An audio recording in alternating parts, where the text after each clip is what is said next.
Dictation start होगी 5 second बाद।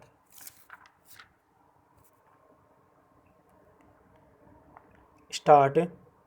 महोदय, पर्यावरण से तात्पर्य किसी एक व्यक्ति के परिवेश से नहीं वरन व्यक्ति के, समाज के, राष्ट्र के और इस सारी पृथ्वी के ही परिवेश से है, जिसका प्रभाव व्यक्ति, समाज, राष्ट्र और सारे विश्व पर पड़ता है। पर्यावरण से तात्पर्य पेड़ पौधों, नदी, पहाड़ या किसी तंत्र विशेष से नहीं वरन उस समग्र वास्तविकता से है जिस पर मानव मात्र का अस्तित्व केवल शारीरिक स्वास्थ्य ही नहीं, मानसिक भी। स्वस्थ शरीर में स्वस्थ मन ही अच्छे स्वास्थ्य की परिभाषा है।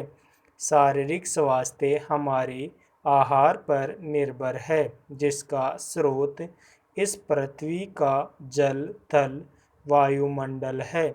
मानसिक स्वास्थ्य के प्रकारांतरण से इन्हीं पर निर्भर है, क्योंकि जैसा खाए अन्न वैसा बने मन। स्वस्थ जीवन पर सबसे अधिक प्रभाव हमारे चिंतन का, हमारी परंपराओं का और उन सब परिस्थितियों का पड़ता है जो हमारे ऊपर आरोपित है या की गई है या की जा रही है। इसीलिए पर्यावरण या परिवेश में जल, थल, वायु ही नहीं बल्कि वे सारे घटक महत्वपूर्ण है, जिनका कुछ भी प्रभाव हमारे जीवन पर, हमारी क्रियाशीलता पर पड़ता है। जैसे हमारी विचार, हमारी आचरण और हमारी परंपराएं एवं संस्कृति आदि। पैरा। सदा से मानव की आकांक्षा उन्नति और विकास की रही है। जगत का अर्थ ही है गतिमान और गति दोनों ओर संभव है, उन्नति की ओर भी और अवनति की ओर भी। पहली को हम प्रगति कहते हैं, दूसरी को अगति, विगति, अधोगति या दुर्गति कह सकते हैं। वास्तव में मनुष्य ऐसा जटिल प्राणी है जिसमें अनेक विरोधाभासी और असंगत प्रतीत होने वाली प्रवृत्तियां और प्रतिक्रियाएं होती है। वह कानून और व्यवस्था की मांग करता है, किंतु चलचित्र, दूरदर्शन आदि में स्वतः भड़की हिंसा या खेलों में युक्तिपूर्वक की गई हिंसा अथवा अनीति से मंत्रमुग्ध भी हो जाता है। मनुष्य अपनी ही जाति या वर्ग के व्यक्तियों के प्रति प्राय बहुत अधिक प्रतिद्वंदी होता है, किंतु कोई बाहरी खतरा उपस्थित होने पर उनके प्रति हद से ज़्यादा सहयोगी बन जाता है। वह सड़कों पर या युद्धों में सामूहिक विनाश के प्रति उदासीन रहता है, किंतु किसी खान में फंसे हुए एक व्यक्ति या किसी कुएं में गिरे हुए एक बालक की रक्षा करने के लिए ढेरों साधन जुटा लेता है। कुछ विद्वान कहते हैं कि मनुष्य बंदर की संतान हो या न हो, किंतु उसमें खालिस बंदर की द्वैध प्रकृति प्राय ही होती है। उसमें शाकाहारी बंदरों की भांति वृक्षों में उछल कूद करने की प्रवृत्ति तो होती ही है, साथ ही ऐसे बंदरों की स्वाभाविक जिज्ञासा भी होती है जो अत्यंत संगठित गिरोह में रहते हैं और भांति भांति का मांस खाने में मजा लेते हैं। मनुष्य की ऐसी परस्पर विरोधी इच्छा आकांक्षाओं से निपटना असंभव होता है, फिर भी किसी प्रकार का संतुलित मध्यम मार्ग अपनाना अनिवार्य होता है। यही बुद्धिमानी का रास्ता है। विद्वानों ने मानव की मूलभूत आवश्यकताओं को 5 स्तरों में रखा है। पैरा महोदय, एक के बाद एक आते हैं। शारीरिक आवश्यकताएं यथा भोजन, कपड़ा, मकान और आराम जीवन की मौलिक आवश्यकताएं हैं। दूसरे स्तर पर आती है सुरक्षा और भविष्य के प्रति निश्चितता। इनके लिए मनुष्य भांति भांति की वस्तुओं का संग्रह करता है। फिर है सामाजिक आवश्यकताएं, जैसे अपने परिवार के भीतर और फिर बाहर के दूसरे लोगों से अच्छे संबंध बनाए रखने के लिए सामाजिक, आर्थिक, राजनीतिक और मनोरंजनात्मक संगठन बनाना। चौथे स्तर पर है अहम संबंधी आवश्यकताएं, जैसे आत्मविश्वास और आत्मतुष्टि आदि। आत्म परितोष अर्थात उन्नति, विकास और ख्याति प्राप्ति की क्षमताओं को साकार करना व्यक्ति की अंतिम और उच्चतम अपेक्षाएं हैं।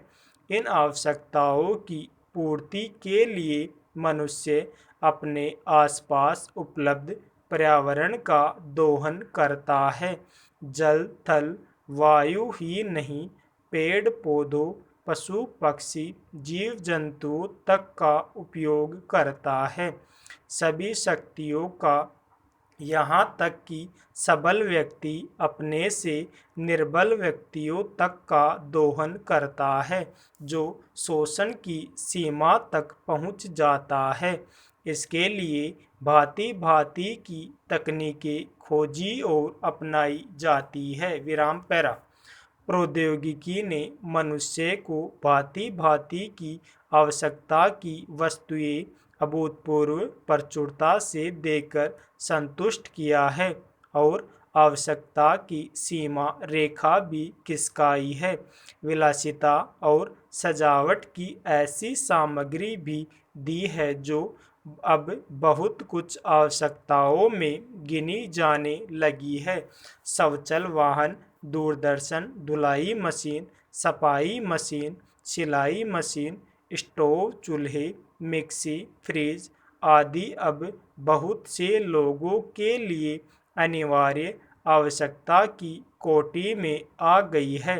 तकनीकी और औद्योगिकी से यह अब सब संभव हुआ है, किंतु एक ऐसा अल्प वर्ग भी है जिसके लिए विलासिता आवश्यकता की कोटि में आ चुकी है। विज्ञान की जन समुदाय के लिए तो मौलिक न्यूनतम आवश्यकताएं भी विलासिता ही बनी हुई है। औद्योगिकरण के सहारे मनुष्य ने जितना भी विकास किया है, उसे वह उन्नत कहकर संतोष करने लगता है और अपनी द्वैध प्रकृति के कारण यह ध्यान नहीं देता कि इस विकास से वर्गभेद पनपा है। अमीरी गरीबी के बीच की खाई चौड़ी हुई है। जो व्यक्ति मानव मानव की समानता, समाजवाद या साम्यवाद के गीत गाता है, वही अपनी द्वैध प्रकृति के कारण अपने पर्यावरण, यहाँ तक कि मानव के भी शोषण के नए नए तरीके खोजता है। यह शोषण बलात्कार की सीमा तक पहुँच गया है।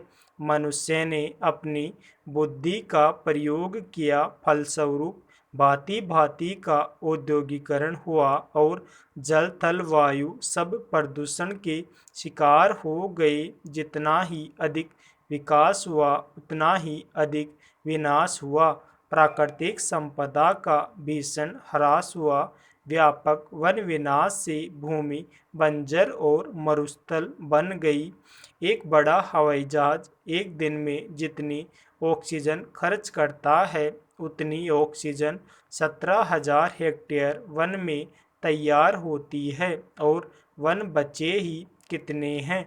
इस उद्योग प्रधान सभ्यता का केंद्र पूंजी है और धर्म स्वार्थ है। मनुष्य मनुष्य का शोषण कर रहा है। देश देश का पैरा। आप जानते हैं कि इस देश में 80% लोग खेती करते हैं और उसके बाद भी हमारे देश का सम्मान दूसरे देशों में कितना है। आज हम दूसरे देशों से देश के नागरिकों के लिए खाद्यान्नों का आयात काफ़ी मात्रा में कर रहे हैं। खाद्यान्न की स्थिति बिल्कुल संतोषजनक नहीं है। देश में जहां लोग 80% खेती करते हैं, हम भोजन के मामले में भी आत्मनिर्भर नहीं हुए हैं। इसके कुछ कारण हैं। जिस समय देश स्वतंत्र हुआ उसी समय से इस सरकार ने कुछ गलतियां की है। स्टॉप।